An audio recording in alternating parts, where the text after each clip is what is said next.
Bienvenidos a News 24, el magazine de noticias y análisis en español de i24 News. Mi nombre es Carlos Burovich. Yo soy Damián Pachter y estos son los titulares. Ranin Bulos, nuestra colega del canal i24 News en árabe, entrevistó en exclusiva al ex primer ministro de Israel, Ehud Olmert. Yossi Ginsberg estuvo perdido durante 3 semanas en la jungla boliviana y Daniel Radcliffe interpreta su aventura en el film La Jungla. Venezuela, 3 jóvenes venezolanos actualmente en Nueva York nos hablan acerca de la crisis del país caribeño. Y ahora vamos con nuestra editorial. Se cumplen 25 años de los acuerdos de Oslo de 1994, el proceso de paz que dio inicio a la creación de la Autoridad Nacional Palestina, la ANP. Para algunos era el inicio de algo nuevo, para otros el comienzo del fin. Rabin hacía mención a una carta recibida por parte de Arafat, en ese entonces secretario general palestino, donde se refería al acuerdo, y Arafat, por su parte, hacía un llamado a la paz de los valientes. I've just received a letter from Chairman Arafat in the name of the leadership of the PLO, in which he takes commitments to recognize Israel and its right to exist in peace and security, to solve the long conflict between the Palestinians and Israel through negotiations in a peaceful way. He takes commitment to end terror and violence, to renounce it. I see in this commitment on the part of the PLO a change, a dramatic change, that opens the road towards reconciliation and peace between the Palestinians and Israel. I feel that this challenge which we were facing until we succeed to sign the peace of the brave, the peace of the braves had been implemented now on the ground. You know that tonight many people will be demonstrating against you in Jerusalem. What do you have to say to them? Do you have anything to tell them? They are exaggerating the whole picture. They know that what they are saying is not accurate.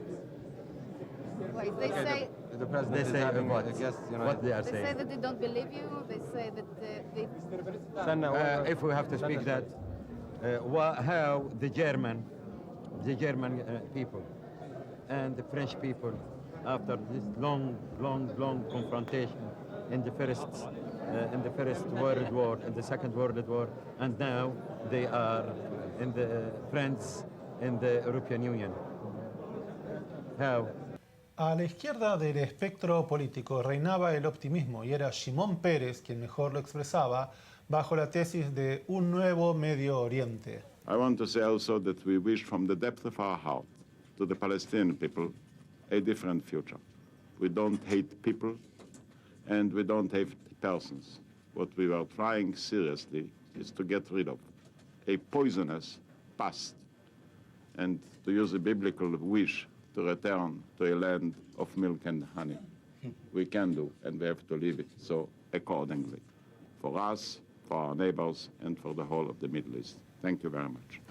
Pero el acuerdo chocó contra la realidad en Israel con el asesinato del primer ministro Yitzhak Rabin, que había sido el promotor de la paz con los palestinos, a manos de un extremista judío llamado Yigal Amir.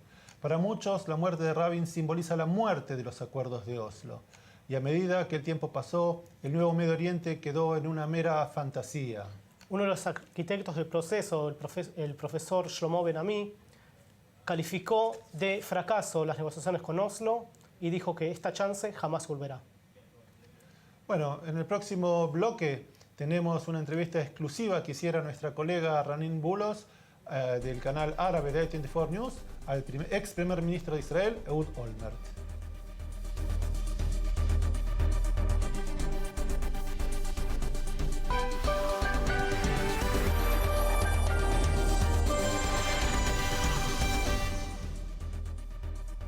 Gracias por seguir con nosotros. Están viendo News 24, el magazine en español de I-24 News. Ehud Olmert fue el primer ministro de Israel desde enero de 2006 hasta marzo del 2009. Durante su mandato hubo enfrentamientos militares, la Segunda Guerra del Líbano contra el Hezbollah y la operación Plomo Fundido contra Hamas en Gaza.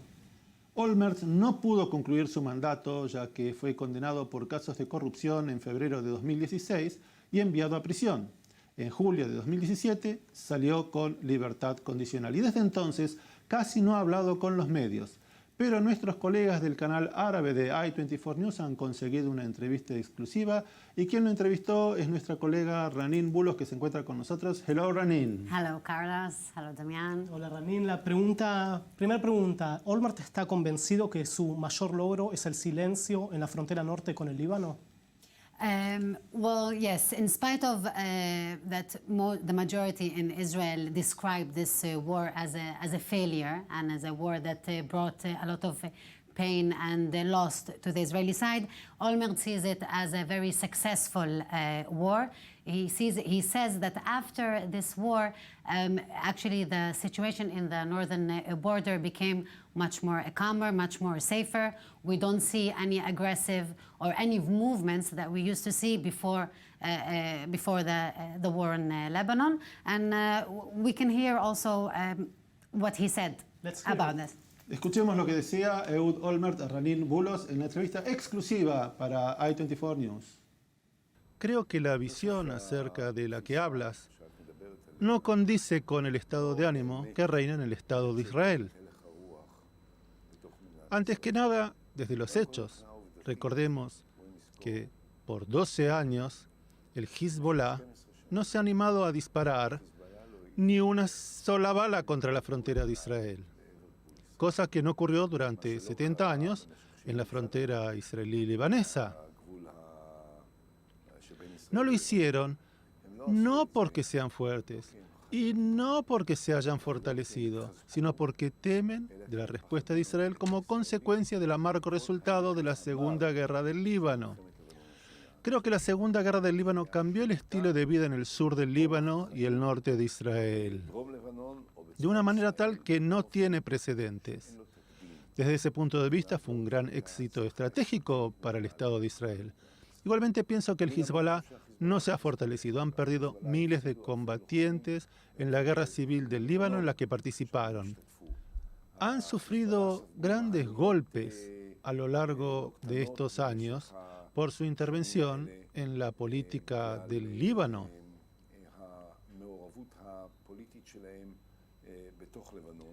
El Hezbollah también se ha debilitado debido a la composición de su liderazgo.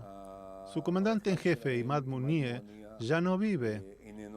Altos comandantes fueron muertos en estos años. Y es correcto decir que disponen de más armamento. Pero me parece que Nasrallah sabe, y no digo aquí nada que sea la revelación de un gran secreto, Nasrallah y Hezbollah saben que Israel dispone hoy de instrumentos mucho más sofisticados de los que tenía hace 12 años para responder a las armas que tiene el Hezbollah. No le recomendaría a Nasrallah meterse con nosotros. Ranin, le preguntaste al ex primer ministro Olmert cuáles son los peligros que enfrenta Israel hoy. ¿Qué fue lo que dijo? Well, actually, Ehud Olmert didn't really see as there's a big threat now, making any kind of danger on Israel. But he did mention, of course, the northern border, the border with Gaza, the situation with Gaza.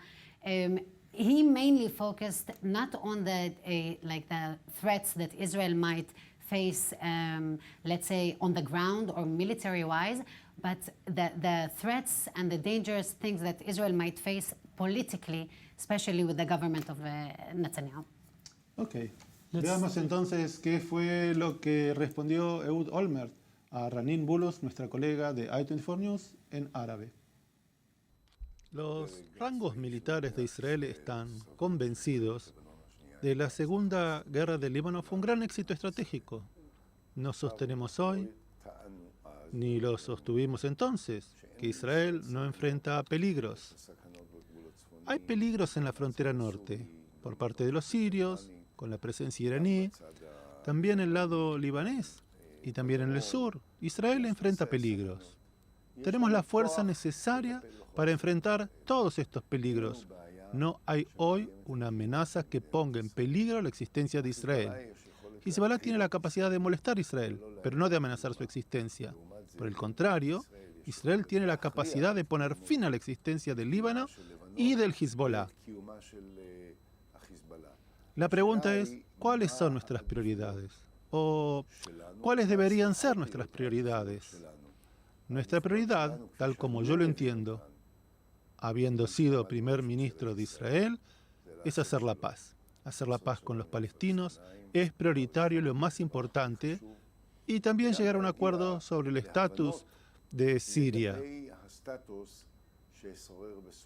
Tenemos la capacidad de influir en el desarrollo de los hechos y debemos estar focalizados en cuáles son nuestros objetivos y cómo lograrlos. Ranin, hablemos un poco de Hamas. Según Olmert, ¿hay que hablar directamente con Hamas? Well, basically, yes. But Olmert also said something very important. He said that he always thought that the Israel government should strengthen the Palestinian Authority and should strengthen Abbas and not Hamas. But the situation today that you have a main player in Gaza called Hamas, and if this is the part that you need to talk to and to negotiate with, yes, but he also said, and he said it very clear, that he's against every agreement that Israel makes with Hamas regarding exchange of prisoners, bodies, or kidnapped citizens. Vamos a la tercera parte. Lo que tiene que ver con la ayuda, con apoyo internacional estoy a favor de mejorar las condiciones de vida de manera importante en la franja de Gaza.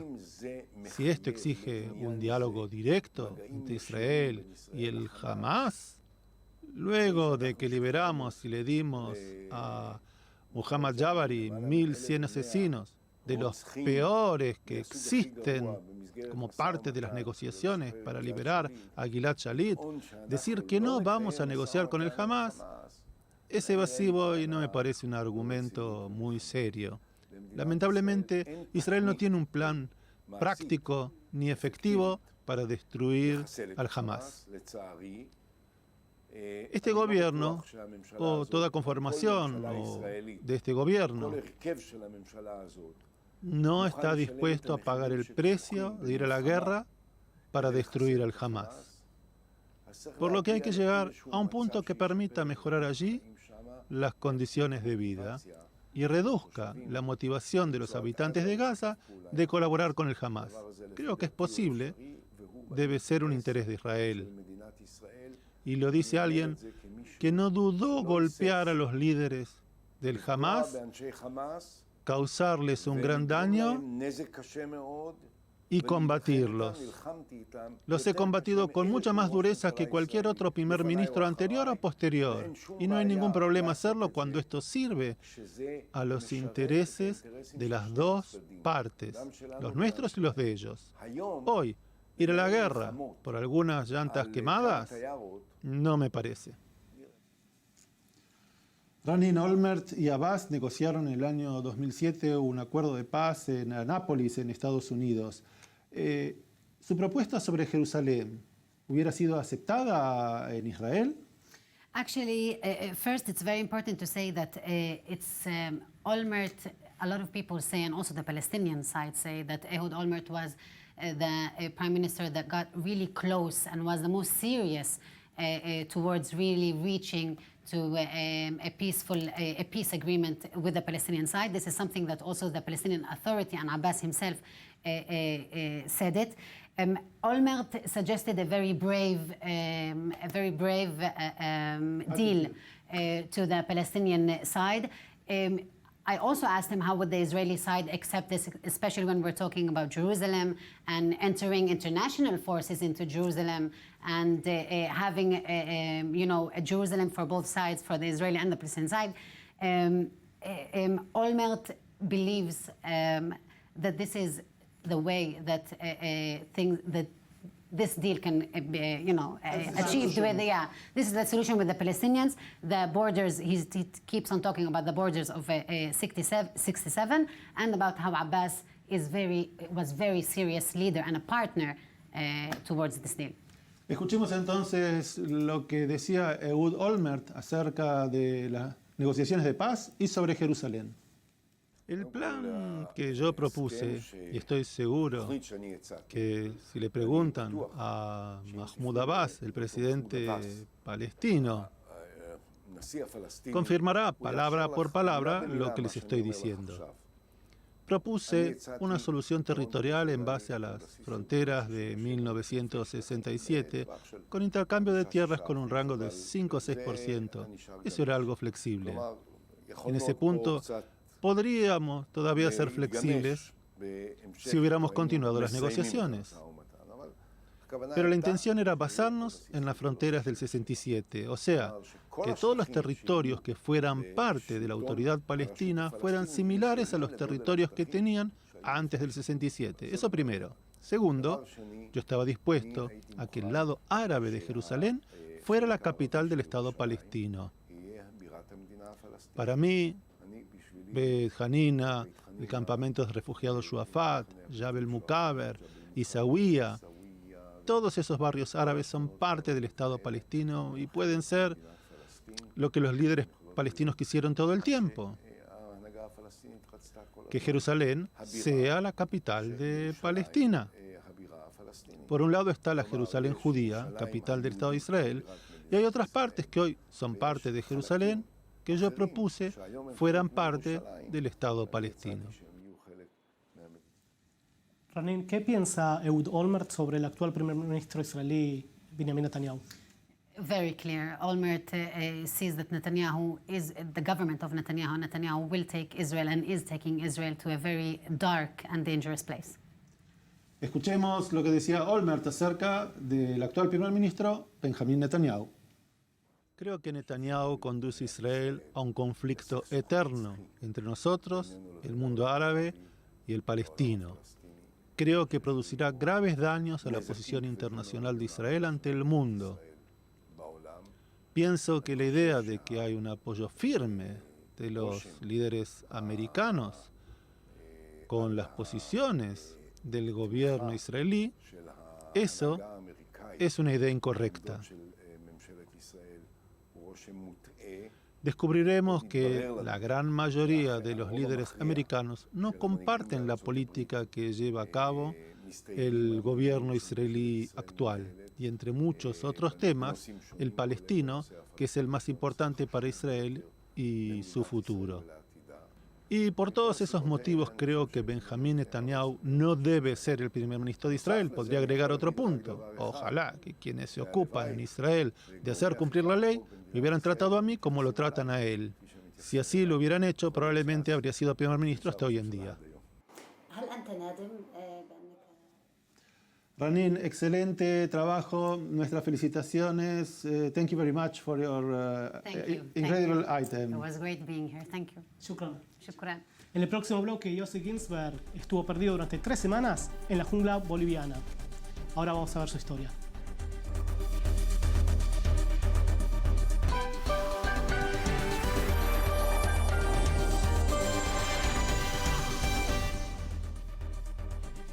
Están viendo News 24 en español que se transmite en i24 News. Carlos, como bien sabes, la mayoría de los jóvenes que terminan el servicio militar israelí, Yossi Ginsberg decidió también realizar un viaje de mochilero y eligió como destino América Latina, Sudamérica.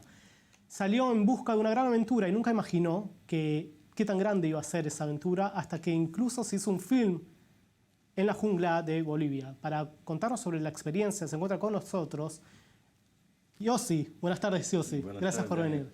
Mi gusto. Yossi, te fuiste a la jungla de Bolivia. ¿Cuál era la idea y qué pasó en el camino? Bien, la idea era un sueño de juventud. Yo leí muchos libros de aventura y tomé una decisión para no solamente leer, para también ser el héroe de la aventura. Entonces, como un joven con una imaginación, yo decidí ir a la Amazonía para buscar un tribu que no se encontró con la civilización. Ese era mi sueño. Ajá. Y bien, trabajé, después de salir del ejército, trabajé muy duro, un año entero para conseguir suficiente dinero para hacer este viaje de mochilero. Y llegué a Venezuela. De Venezuela bajando, Venezuela, Colombia, Ecuador, Perú, siempre en las selvas, en la Amazonía, buscando tribus. Pero todos los tribus ya hay caminos, ya el tribu... Están civilizados. Civilizados. ¿Habías aprendido en el ejército ya cómo orientarte en No selva? mucho porque yo estuve en el Navy, ¿no? La Marina. En la Marina. Sí, no hay mucha jungla ahí. No. Y bien, entonces llegué a Bolivia. En las calles de Bolivia encontré un geólogo austriaco que me contó mi sueño. Dice que hay un tribu que se llama los Toromonas en el Madidi, una parte de la Amazonía boliviana donde no hay caminos, no hay nada. Y con dos otros amigos, un americano y otro sueco, fuimos juntos atrás de este geólogo, que no era un geólogo. ¿Era? Era un con artist, como se dice. Wow. Un farsante. Sí. Que te llevó a la jungla y te dejó ahí. No me dejó, él no volvió, él murió. Ajá. Y también uno de mis amigos también. Solo dos quedamos. Y perdimos uno al otro en un accidente con la balsa en el río salvaje, el río Tuichi. Y yo me quedé solo. Después de...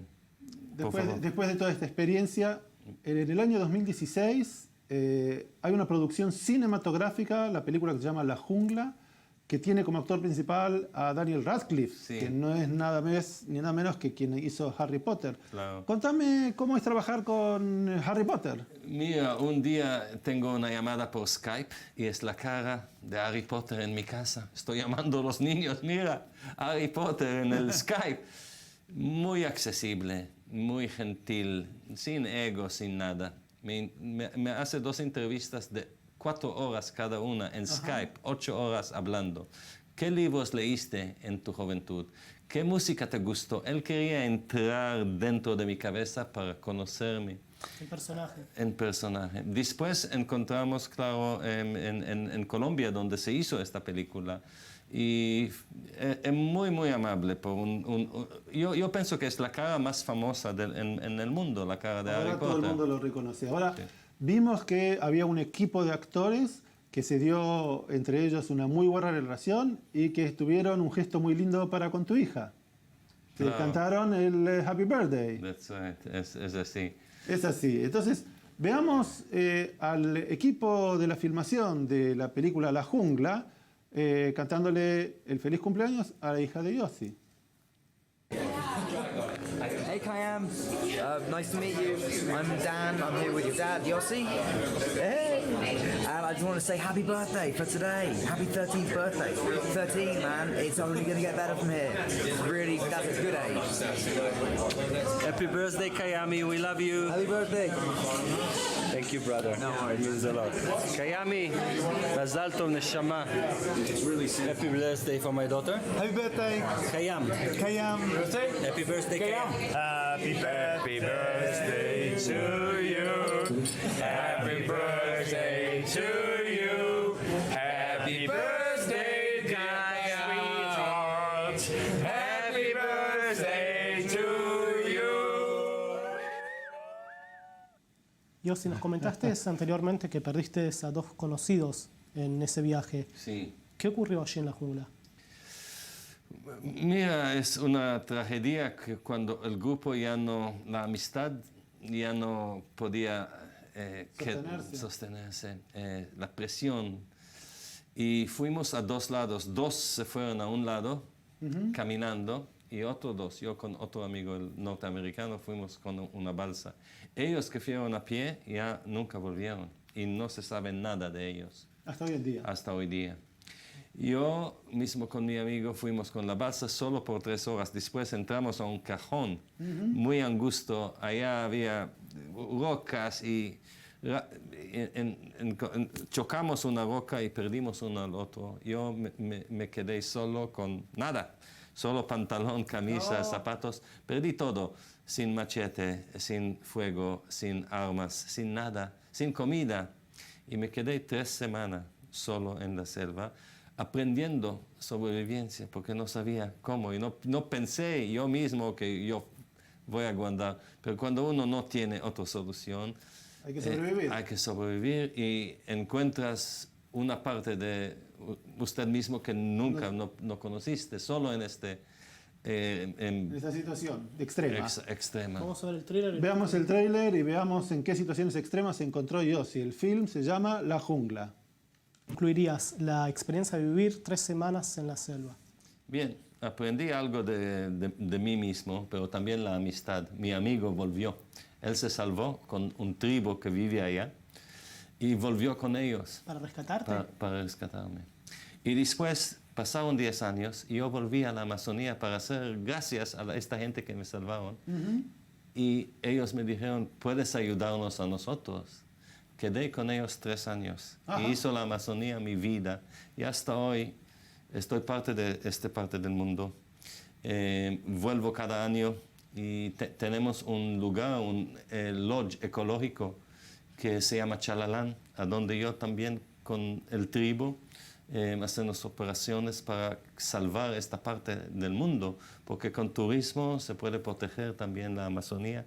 Y ahora se volvió como una misión de mi vida, ser parte yo soy parte del tribu ahora. Ese era mi sueño, se realizó mi sueño. Soy parte de la Amazonía, soy parte de un tribu que se llama Chupiamonas y junto con ellos trabajamos para proteger esta parte linda del mundo, la Amazonía. Bueno, una experiencia extraordinaria de la tragedia y aparte la oportunidad de ver la recreación de la experiencia que tuvo Yossi con Daniel Radcliffe en el film La Jungla. Muchas gracias por haber venido. Gracias a ustedes, gracias. Y en el próximo bloque, la crisis en Venezuela no cede. News 24 entrevistó en Nueva York a 3 jóvenes venezolanos que llevan viviendo entre 4 y 5 años allí y nos cuentan la realidad del país caribeño.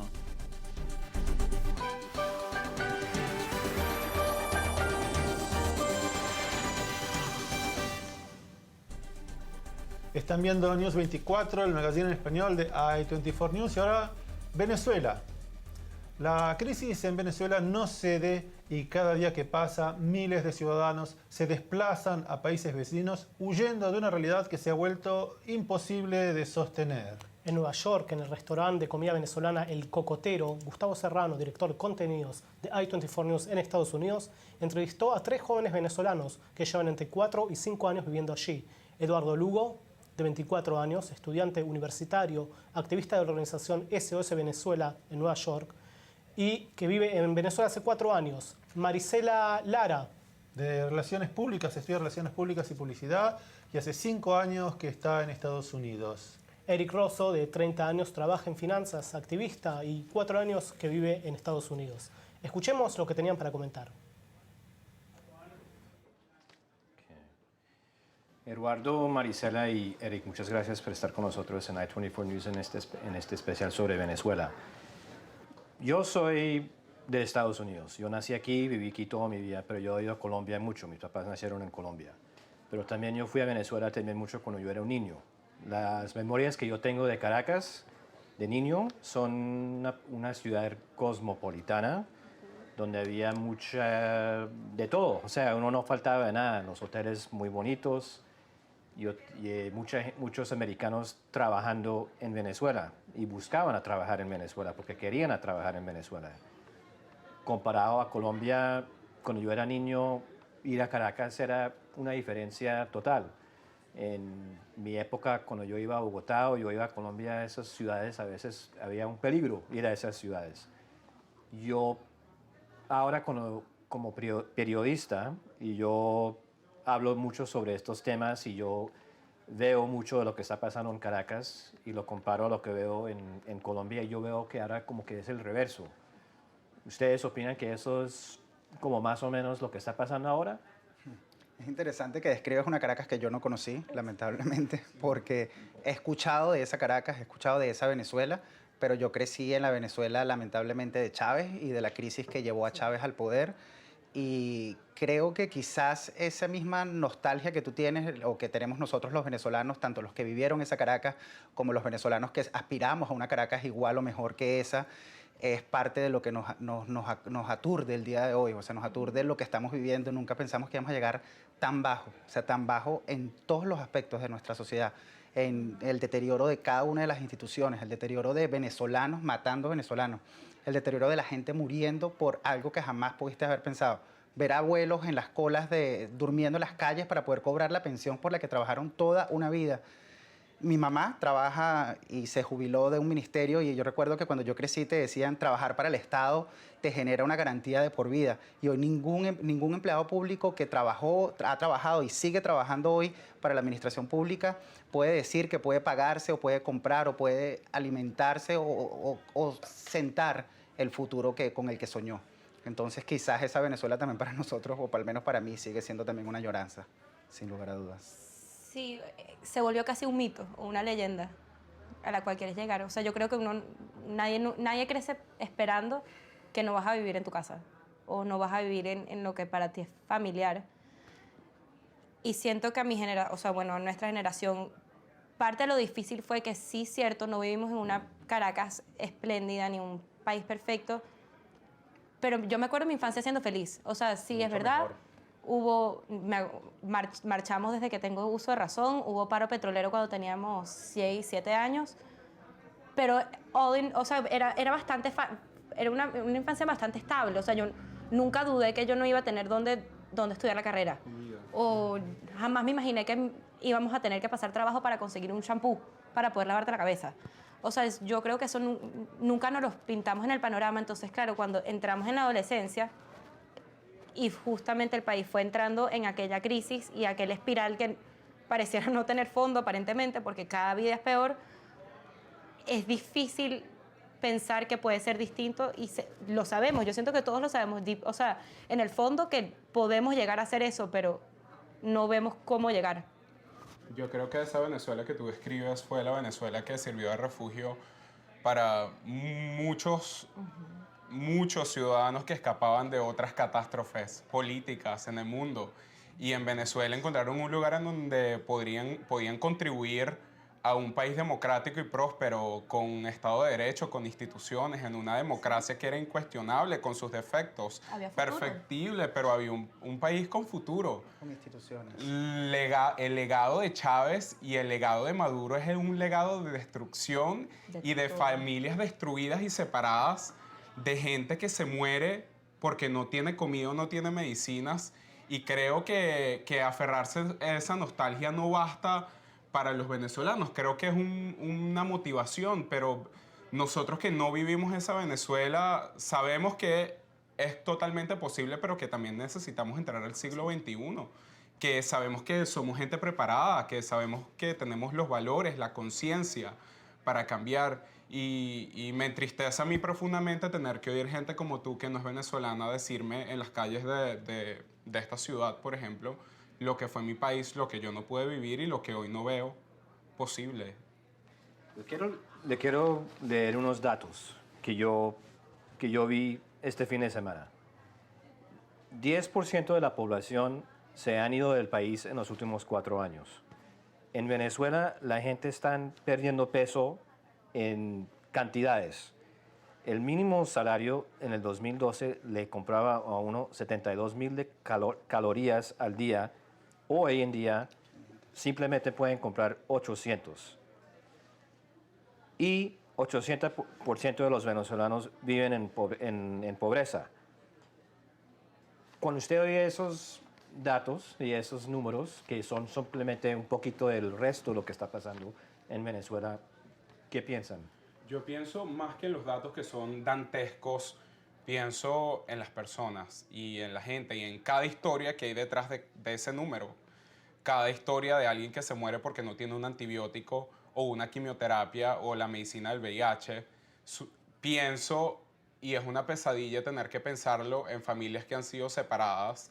Pienso en la gente a la que han matado en la calle producto de la criminalidad rampante, que no dudo que sea un mecanismo de control social por un Estado al cual no le interesa, y lo revelan las cifras, también si vamos a hablar de cifras, de la impunidad que hay, de una fiscal general que fue la torturadora número 1 en Venezuela y que ahora dice que presenta una cara en contra de un régimen del cual ella fue partícipe, por ejemplo. Sí. O sea, siento que lo más fuerte es que le puedes poner imagen a la cifra. Es que hay una historia que ya nos apega a cada uno de nosotros por detrás. O sea, ya no es algo que escuchas, ya no es algo que lees, ya es alguien a que tú conoces. Es una cara que nosotros se nos viene a la mente cuando hablamos de personas que no tienen medicina, a personas que no tienen alimento, personas que hoy no tienen cómo pagar sus estudios. La deserción escolar cada día aumenta muchísimo más en las universidades. Profesores que nos formaron a nosotros, que están hoy pasando necesidad. Profesores que te vienen a suplicar porque los ayudes a poder comprar el mercado del día, ni siquiera de la semana, del día. Eso sin lugar a duda es más que un número, es más que un 80, es más que un 8 y un 0. Es una imagen que te viene constantemente a la memoria, que tú no puedes olvidar, que incluso nosotros estando acá vivimos con una bipolaridad muy extrema, porque nosotros tenemos la posibilidad de acceder acá con el trabajo y el esfuerzo que cada uno tiene, pero ver ese esfuerzo y ese trabajo traducido en acceder a las mínimas cosas.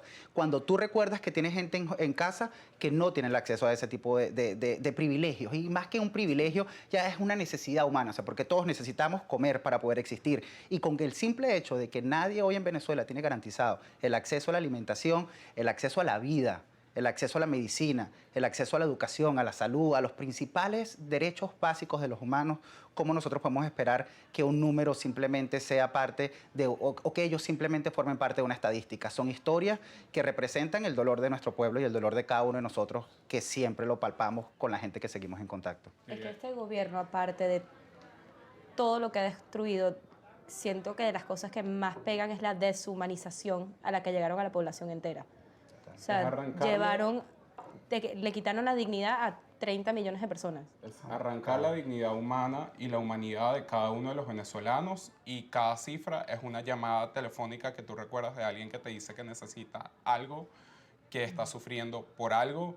Es un amigo que tú sabes que se tiene que ir del país y no tiene cómo. Es una madre que no tiene con qué alimentar a sus hijos.